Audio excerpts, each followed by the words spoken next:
rampitso amin'ny fitorariva no ikatona ny fetra farany ahafahan'ny CES mandray ny antota-taratasiny ireo hanolotra kandida ho solony na isitona ny sitrapo ny firotsahany ho fidiana etsy amin'ny CES Samboita.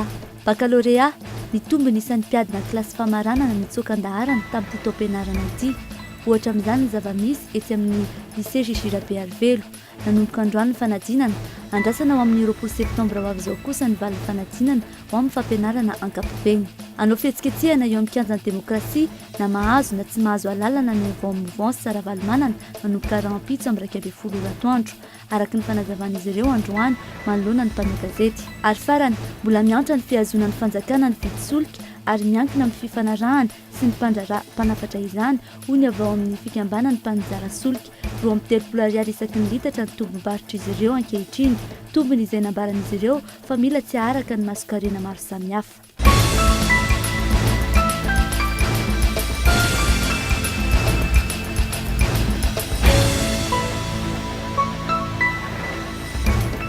Ankafaliana trano tomboky lasy tomboky vavy ny tsidina ny tokantranonao amin'izao hariva izao. Manasanao indray anaraka ny fampahalalam-baovao eto amin'ny kolitivisy Cool FM hatramin'ny farany. Manambahiny sika an'io Andriamatoa Omgy na Rabe Sek Guillaume izay mpandalina ny toetra rara politika sy ny tantara sady solomam-bahoaka teo aloha ihany koa.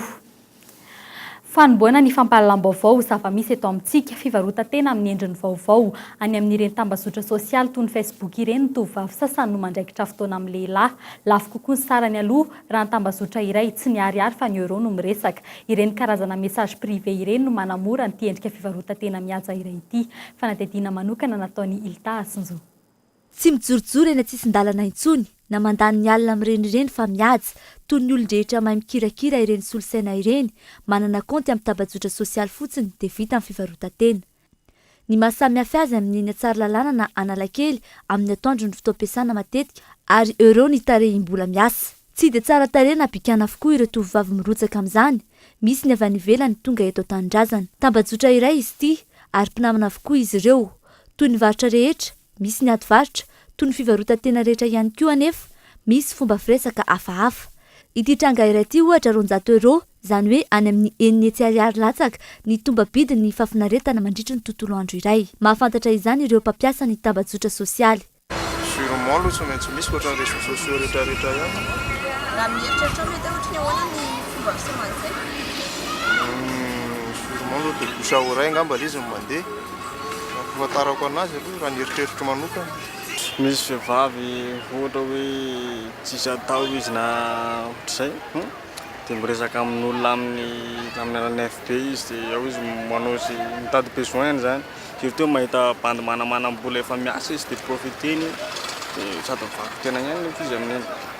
Misy sasany tena réseau misy ilay izy dia misy sasany tena mody hoe profil complice amin'ilay réseau fotsiny zany dia dia indraindray ilay izy tratra eny indraindray misy fomba anafenany anazy ilay izy mody ataony sous forme hafa ilay profil dia resaka hafa mihitsy ny asehony eo.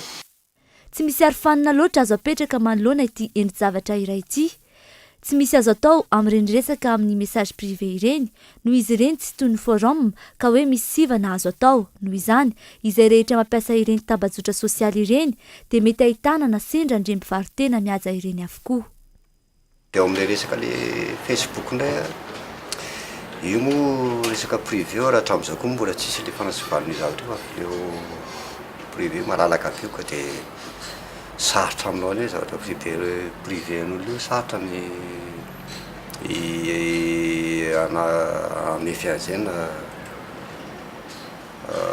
hoe tonga dia hanala an'ilay olona amin'izay hanakatona ny zavatra tsy raiketina fotoana dia samy manao izay hatongavany ihany. Atao aloha ny fandoavam-bola, avy eo atao izay atao. Loza mitatao andreo mangala taona ka tafiditra amin'ireny tambazotra sosialy ireny ity zava-misy ity. Mety ho tena sariny na tena anaran'ireo mpivarotena no apetrany eo, nefa mety ho anarana na sary mamofady ihany koa. Eto amintsika rahateo, tsy mbola misy lalàna mazava mifehandreny serasera avolenta vokarin'ny fandrosoan'ny teknôlôjia ireny. Tamin'ny taona 2024 raha ho an'ny tambazotra Facebook manokana ohatra 9,3 ireo mpampiasa izany eto Madagasikara. Ivadika eo amin'ny pejin'ny politika kosa indray isika hatramin'ny rahampitso no ahafahan'ny CES mamoaka lisitra ofisialy miampy ireo kandida natolotra ireo mpanao politika ny esorin'ny CES ny sabotsy farany teo raha toka izy izany araka ny fetrandro ny 20 aogositra nambaran'ny senita. Raha tsy ahivy ny taorian'ny didim-pitsarana nivoaka farany teo momba izany nankatao avokoa ny fianakaviam-be iraisam-pirenena rehetra ndefa tiantsika vetivety ny vaovao hatramin'ny asabotsy farany teo. Noho ny tsy fahatomombanana manoloana ny lalàna velona eto amin'ny firenena foana ny firotsahako fidiany Lalora Valomanana, Andry Rajoelina ary Didier Ratsiraka. Noho ny tsy fahatomombanana manoloana ny lalàna sy ny filazana diso tao amin'ny antota taratasy ihany koa dia nofoanana ny firotsahako fidiany ny Rado Rafalomanana, Coly Roland Roger, Jules Etienne Roland, Rasolo Voangy et Marozelina ary Rakotomalala Fleury Marcel. Tsy nekena kosa ny fangatahana anafoanana ny maha-kandida ny Camille Vital Albert. Nanterina kosa ny maha-kandida andreo kandida ambiny miisa 30 raha toka ny ala ny sitrapo ny filohan'ny CST Dolin Rasolosoa. Taorian'io fanapahan-kevitra io nankatosy nankasitraka izany avokoa ny fianakaviam-be iraisam-pirenena rehetra toy izany ny vondrona afrikanina sy ny SADC fa eo ihany koa ireo mpikambana rehetra ao amin'ny groupe international de contact pour Madagascar na ny GICEM. Ho an'ny filohan'ny komision'ny vondrona afrikanina Ramatoa Nkosazana Zuma dia tsingana iray lehibe ahafahana miverina amin'ny rindran-damina manaraka ny lalam-panorenana iny didim-pitsarana navoaka ny CES iny. Nanterina ihany koa fadingana lehibe tsy azo ialana amin'ny fanohana ny fianakaviam-be iraisam-pirenena ny fifidianana ny fanesorana ireo kandida rehetra sy izay tsy nafeno ny fepetra araka izay takin'ny lalam-panorenana sy ny lalàna malagasy momba ny fifidianana. Ny saorana sy nankasitrahany vondrona afrikanina manokana ny filohan'ny tetezamita Andry Rajoelina izay nitana andraikitra lehibe na ahafahana mampandeha indray ny zotra ho an'ny fifidianana amin'ny fanajana ny lalàna malagasy sy noho nanekeny ny fiaraha-miasa tamin'ny SADC sy ny vondrona afrikanina tamin'ny ezaka ataony reto farany. Nankasitraha manokana ny fandraisana andraikitra sy ny nambarana fa fitiavan-tanindrazana ny filohan'ny tetezamita. Fantatra moa fa ao aorian'ny famoahan'ny CES ny lisitra tena izy farany ahitana ireo kandida filoham-pirenena na hafen'ny fepetra rehetra voalaza ny lalam-panorenana sy ireo kandida mety atolotra ireo nalàna tao anaty lisitra. Andrasana raha toka mbola isy ihany koa ny atsapaka vaovao amaritana ny toeran'ireo kandida ao anatin'ny bilita tokana.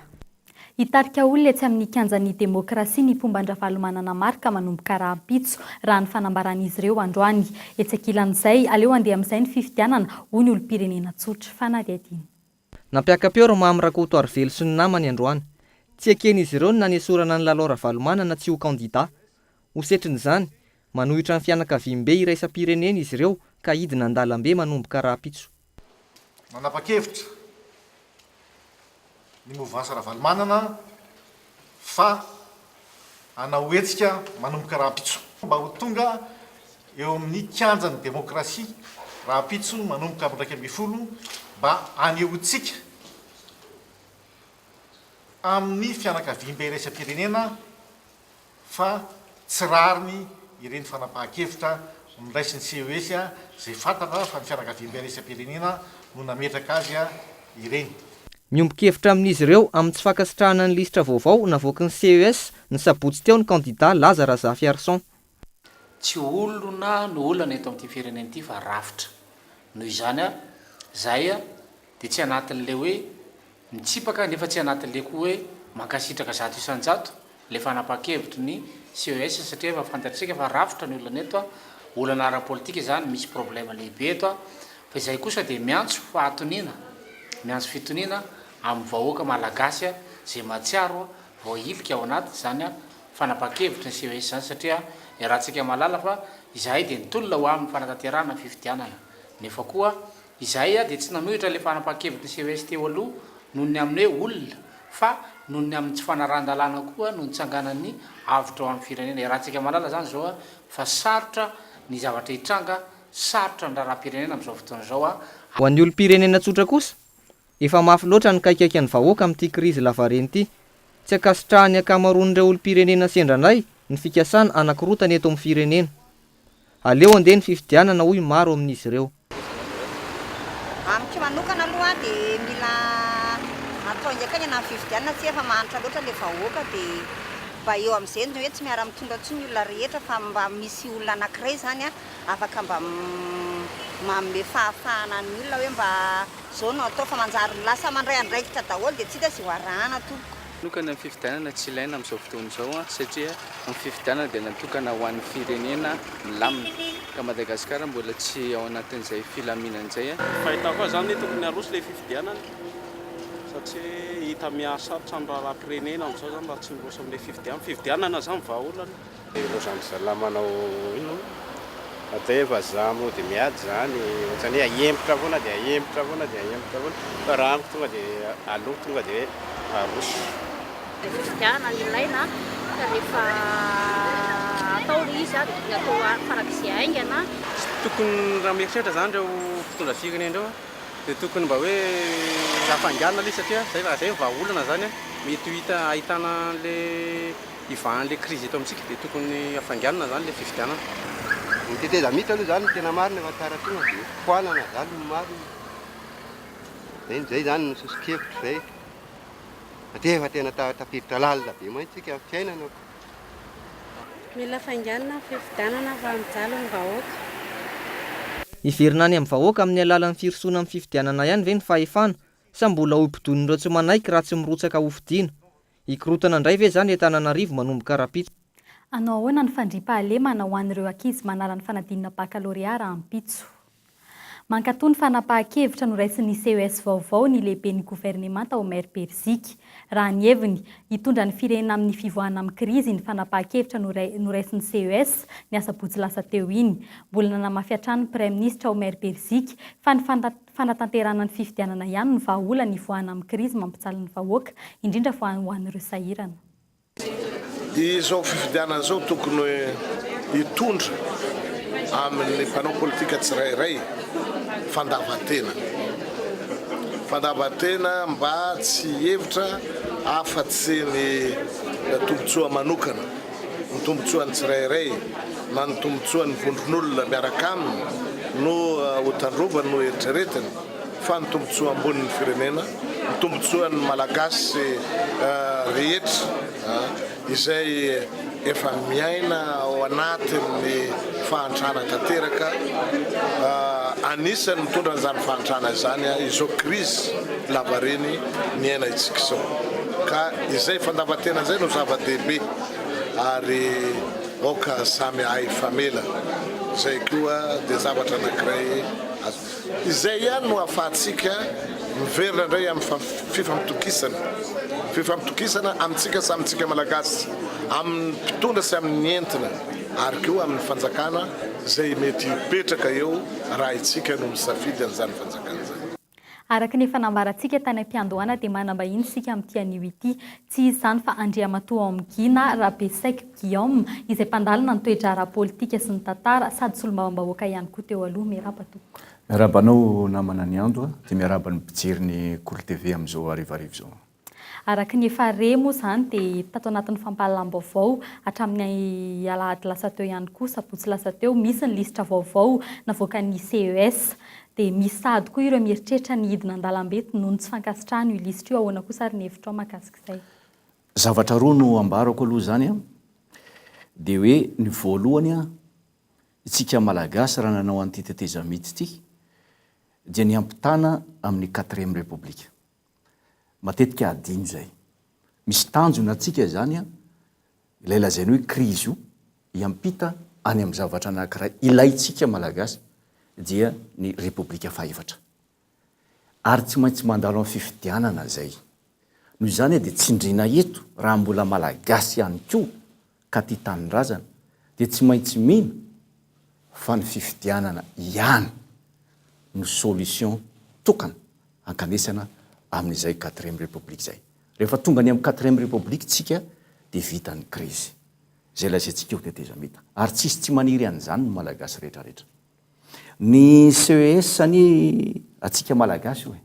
Ary matetika atsika amin'ny lafiny psikolojika dia lasa resaka ratsy no andraisantsika an'ilay tetezamita. Hoe krizy trop loatra zany le hoe krizy lasa nanefiny saitsika. Vao mietsika kely tsika dia krizy. Fa adinontsika le zavatra pozitif miabo ao anatin'izany. Ny natafatsangana antsika ny CES io anie tena mampisaotra an-janahary satria raha ny hevitra zay ny fandirana ny politika tsy nitovizana ny krizy ara-tsaina ny ainantsika teto raha koto miteny an'izao ny akolafotr' zao miteny an'izao tokony tsy ho tafatsangany io CES io fa fiarahana mihitsy na teo anivon'ny parlementaire ny atoko politika rehetrarehetra de représenter ao anatin'izay parlement zay zany hoe positiva be ny nalan'iny parlementaire aloha voalohany indrindra ny CES faharoa lafi ny positiva ihany koa tsy maintsy jerentsika ary mahafaly atsika ny hoe ny mpitsara de nanaiky ihany koa mbola nilatsaka tao anatiny rehefa nitenjeny atoko politika ireo membre rehetra vaovao tao anatin'izay zany nandrafitra ny CES vaovaoa de tena mampitehitera zay zany tsy piako zay zavatray irahantsika io matetika mantsy dia aratsitsika ihany ny zavatra tokony tsara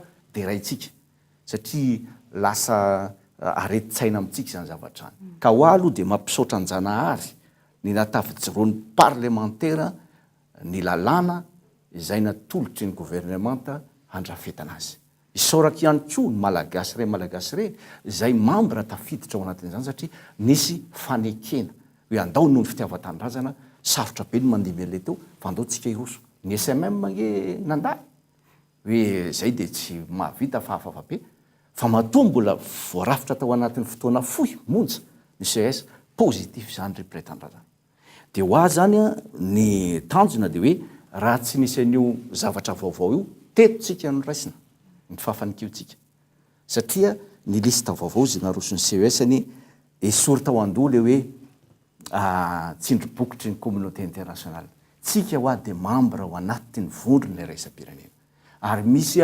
mampikambana atsika zay misy zavatra tsy azotsika io divirana mihitsy tsy maintsy ekeny handaminana ny firenentsika ka le hoe tsindribokitra tsy marina satria ny parlement sy ny olona mandrafitra an'io zay nandany an'io ny gouvernement zay nanao ny volavolan-dalàna ao amin'io gasy ray gasy reny ary hevitra iombonana ao anatin'izany ka atsika io itsika namoaka ny lista io atsika io fitsarana io zay tsy piako zay zavatra faharoa manaraka an'izay de hoe voizina koa hoe nailika faniliana io décision satria tsindribokitry ny communauté internationale de tsy manakazo namosintsika tsia dia tsia tsy nailika tsisy faniliana satria voalaza mazava amin'ny lalàna nge amin'io fa afaka manolotra olona zay candidat nisintona na nisorona tao anatin'ilay listra noho izany tsy misy faniliana mihitsy tena fahalalana ka tsy piny zavatra satria be dia be ny hevitra zany takotakonana de lasa tsy azony vahoaka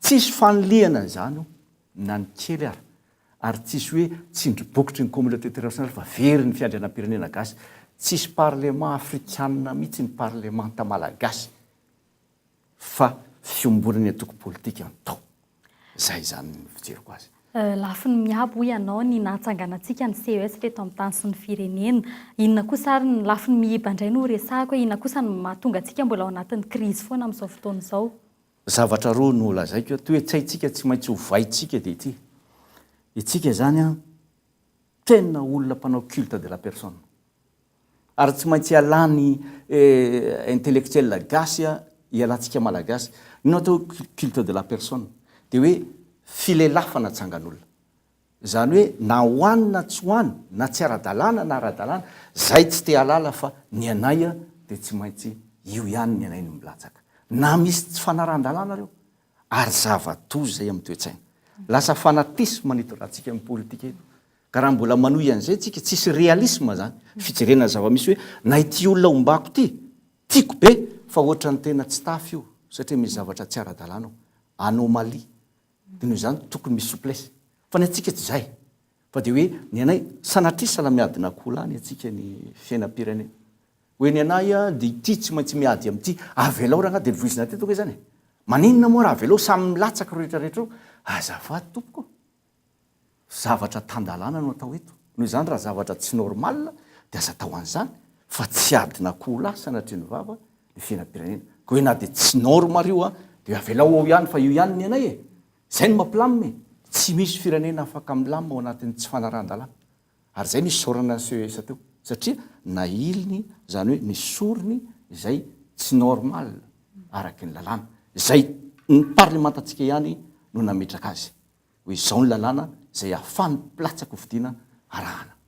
Zay le izy. Ny faharoa dia tsika tsy ampifiraisan-tsaina.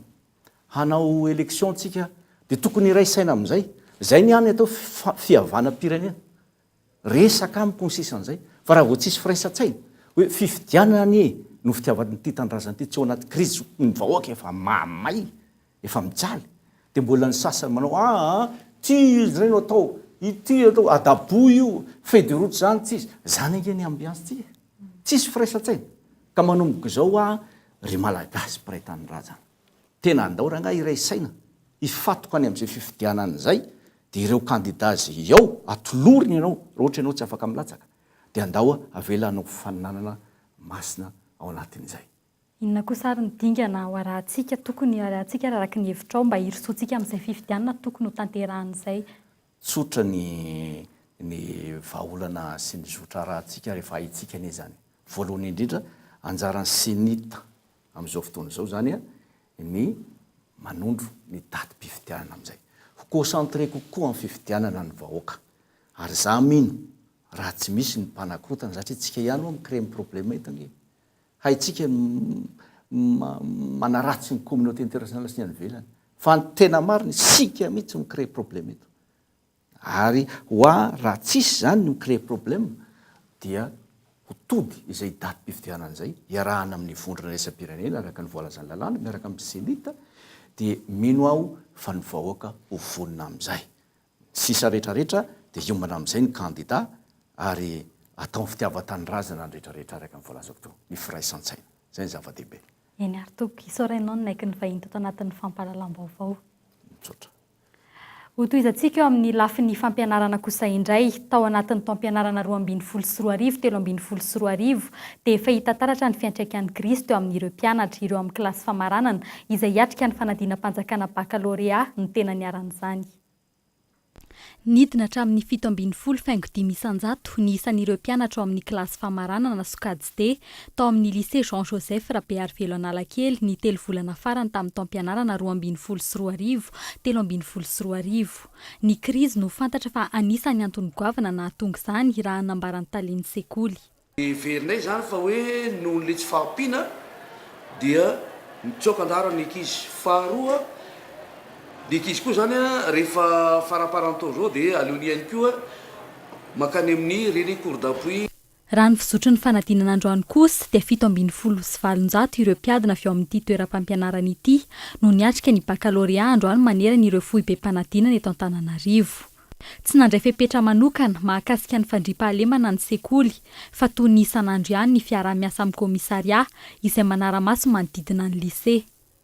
Na dia eo aza ny fikorontanana efa nananontanina dia niezaky ny fantoka tamin'ny fanadinana ireo mpianatra manohy azy arak'izay tratrany ihany koa ny ray aman-dreniny. Arakaraka ny fiomanana io zany sy ny mpanana an'ilay saina hoe vonona hanao an'ilay fanadinana. Tena misy. Na eo amin'ny fivelomana finany na raha raha mikorotana ilay dia miatraika any. Dia miasa saina zany saiko fa na baka ihany zao. Ny lamina kosa amin'ny ankapobeny ny andro voalohany amin'ny fanadina-panjakana baccalauréat iny. 5.7 sy 703 sy 9 ireo kandida miparitaka any amin'ireo foibe mpanadinana manerana Antananarivo. Nahitana fitombony ny tahan'ireo mpanala fanadinana tamin'ity taon'ity satria dia nahatratra 3,000 zany raha mitata tamin'ny taondasa. Raha ny vaovao ray dia miisa enina ireo kandida vahiny, 12 taona ny zandriny indrindra ary 70 taona kosa ny zokiny indrindra. Fantatra fa hanomboka amin'ny 9 Aogositra ho avy izao ny fitsarana ireo taratasy mpanadinana ary andrasana amin'ny 20 Septambra kosa ny valy ny fanadinana baccalauréat. Mbola eo amin'izay fanadina-panjakana baccalauréat izay hatrany dia 5 mianadahy ireo tanora manodidina ny 7.0 ka hatramin'ny 20 taona manana fahasembanana ao amin'ny akama 67 hektara niatrika ity fanadina-panjakana ity androany tao amin'ny lycée Jean Joseph Rabearivelo Analakely. Nanaraka ny fandaharam-pampianarana toy ireo tanora tao amin'ny kilasy famaranana izy ireo saingy misy ihany ny tena manahirana azy noho ny fahasembanany. Tsy dia manano sarotra izy fa eo amin'ny matiera littéraire zany no somary satria ny fehezanteny ampiasain'ny marenina zany amin'ny ankapobeny tsy tena le malagasy ofisialy raha miresaka dia amin'ilay fifehezana izay fehezanteny amin'ny malagasy ofisialy azy zay zany no manano sarotra kely amin'ny correction raha mitambatra ny correction Izany hoe tamin'ity taon'ity moa zany efa nisy fanatahana ihany natao tany fanjakana hoe mba hijerena manokana an'izay fitsarana ny matiera littéraire zay ho an'ny zareo ny mandala ampiandrasana le valona zay zao. Pejin'ny toe-karena kosa indray 2 ariary isaky ny litatra ny tombony azon'ny mpanjara solika ankehitriny. Tombom-barotra izay mila tsy araka intsony maso karena samihafa raha ny fanazavana nomen'izy ireo. Tsy miankina amin'ny mpanjara solika ihany koa ny mety fiakaran'ny vidiny na tsy ho azy ireo mbola manakery ny didim-panjakana hiazonana ny fanjakana ny vidiny ankehitriny. Izany hoe tsy mbola ho amin'ny fiatombohan'isy volana septambra io ny fiakaran'ny vidin'ny solika raha tsy misy ny fiovana. Fanampanazavana. Dia ny fanjakana no mametra aloha satria nisy dekret navoaka tamin'ny farany volana jolay tao milaza fa mitohy ny dekret navoaka ny fanjakana tamin'ny janvier 2013 izay milaza fa ny fanjakana no mametra ny vidin'ny solika eny amin'ny tombon-dasantsy reny. Ny dikan'izany raha fahazahoana azy dia mitohy ihany ny zavatra efa nisy bloqué zany ny prix zany amin'izao fotoana izao raha tena marina zany tsy tokony hetsika io prix io pahatonga ny farany taona. Zay fiovana ao anatiny zareo any amin'ny comité technique sy ny mpitondra fanjakana no manova an'le izy. Ny comité technique zay ngamba tsara ihany mba fantatr'ireo mpiaino antsika. Misy an'ireo compagnie pétrolière anakefatra zany misy ny ministèren'ny hydrocarbure, misy miaraka ministèren'ny hydrocarbure mazava ho azy ny OMS dia misy ny ministère finance. Zao tsika am'resaka zao am'izao fotoana zao efa mba nanampy ihany reo compagnie pétrolière fa tsy mitovy mihitsy tamina niveau de marge tamin'ny mars 2014. Zany hoe mbola misy zavatra tsy ampy zany. Izay nefa mbola miezaka ihany hoe mba tsy nandroaka piasa, tsy nanidy station kanefa na izany tsy zany maro taminay koa nefa nanipy kan ozy ny tanora amin'izao fotoana zao fa tsy nazaka ntsony an'le fitantanana le station satria misy vola be da be amin'izy ireny ampiasaina. Eo amin'ny lafiny fandriam-pahalemana kosa indray, tranga hafa niseho omaly 920 tapitrisa ariary no nambarany fa karama amin'ny famonoan'olona iray hoy ity tovolahy-mbola eritreriny izay nitolo tena. Milaza ho isan'ireo jiolahy inday eto Antananarivo naman'ireo voatifitra tety sabotsy namehana ny herinandro lasa teo ary nandray anjara tamin'ny famonoan'ilay sinoa teny Andorany fotsy nitonga nitolo tena teny amin'ny afary malagasy eto 67 hektara. Nilaza izy fa efa niova fo ary matahotra ny ainy satria efa tadiavin'ny mpitandro ny filaminana fatratra fanampanazavana.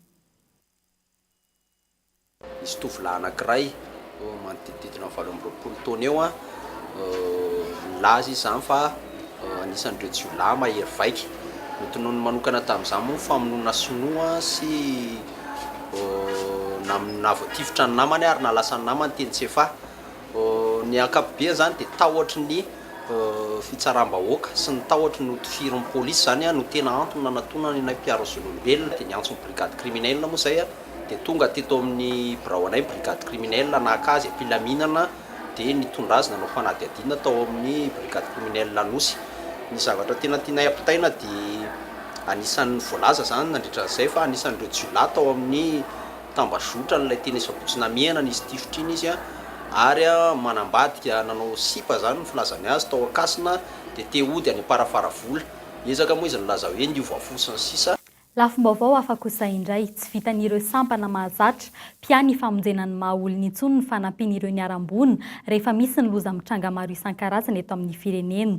Ankehitriny efa miditra amin'izay hetsika ho fanampinan'ny mahaolona izay ny sehatra tsy miankina eto amintsika amin'izao fotoana izao. Raha ho an'ny ady amin'ny andiam-balala tamin'ity taona fotsiny efa saika voangina avokoa ireo vola mitetina 224 tapitrisa dolara ho an'ny taona 324. Mbola eo ampanangonina 20 tapitrisa dolara ho an'ny ady atao amin'ny andiam-balala amin'ny 524 924 kosa izy ireo sehatra ireo. Androany moa nankalazaina izay andro iraisam-pirenena ho an'ny fanampiana ny mahaolona izay. Nisy ny fananana ny fanaovan'ireo sehatra tsy miankina mahakasika izay fanampiana ny mahaolona izay ka ny Telman nahazo izany tamin'ity taon'ity. Mbola miezaka ny misarika ny sain'ireo sehatra tsy miankina hatrany moa ny birao miandraikitra ny raharahany mahaolona na ny OCHA. Ya, ny sakana kely anisany fa tsy izay rery tsy fahafantarana mihitsy eo aminay zany aty amin'ny acteur humanitaire sy ny privé misy tsy fahafantarana ny akamaroany secteur privé zany a mbola tsy mahafantatra hoe inona moa le hoe humanitaire matetika ny social ny fantatry ny rehetrarehetra aide social izay tsy mitovy mihitsy amin'ny aide humanitaire dia tsy mifankalala izay aty amin'ny acteur humanitaire koa dia betsaka ireo secteur privé zay mbola tsy fantatra hoe inona marina moa ny ataony a inona ny capacité misy eo aminy a inona daholo mety zavatra azo nomena mety maimaimpona mety andoavana vola ihany koa fa kely dia kely ka zay zany zay antsana goavana zay no ezahanay ahena ary anisan'izao nanaovana an'izao hoe fankalazana androany zay natao tamin'ny fomba hafa mihitsy zany a ary anisan'ny hoe tsika zany Madagasikara tafiditra an'ilay hoe firena 12 ny songadina ny fankalazana an'ity journée androany ity maneran-tany noho izay engagement ny secteur privé teo amin'ny resaka action humanitaire izay. Ny lafy ny fanatanjahantena no entintsika hamaranana ity fampahalalam-baovao ity. Enjana ny fifantenin'ireo andrafitra ny ekipa pirenena malagasy eo amin'ny Ayady Osho. Amin'ireo 100 mahery maneran'ireo faritra 20 ahitana solitena dia 50 ihany no ilaina. Ny 5 ka hatramin'ny 10 septambra izao etsy amin'ny lapan'ny kolontsaina sy ny fanatanjahantena no anatanterahana izany. Fanadihadiny.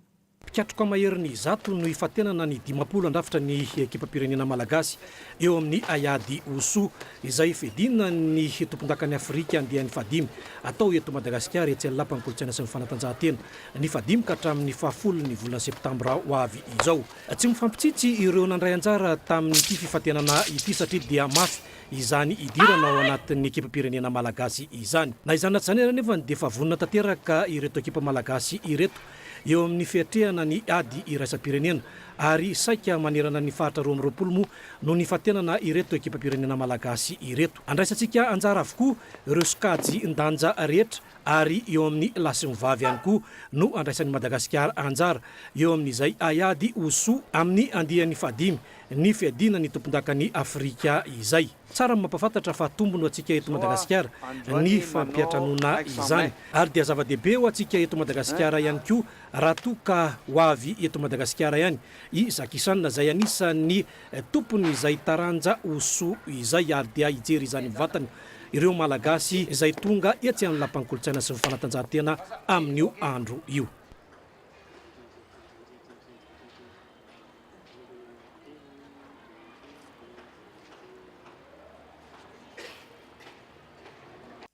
Tapitra iny fampahalalam-baovao iny tomboky lasy tomboky vavy isaora ianao narak'izany hatramin'ny farany ary mbola manome fotoananao indray amin'ny raha mipitso tahaka izao. Veloma tompoko.